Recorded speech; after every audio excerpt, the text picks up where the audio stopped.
Sa'yo lang ako. Sa'yo lang ako. Di ba sinabihan ko na kayo, hindi natin kailangan magpatumpik-tumpik. Kinakailangan madala niyo pa rin yung ulo ng sampagan na yan sa akin.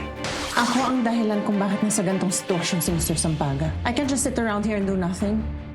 Tatakasan ang panganib. Papunta na raw dito sila ni Elizabeth. Sila! Nandyan! Nandyan na! Oo nga, kasama si Elizabeth. Tara na! So, buting hindi ka na maghanap. Dito na ako. Bakit di tayo magkasama? Mas mabilis natin mahanap si Sampaga kapag magkahiwalay tayo maghanap. Doon sa taas. Wala din.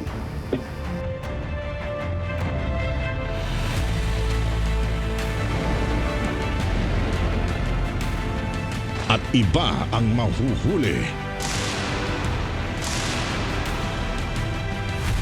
Carlo J. Caparas, lumuhod ka sa lupa.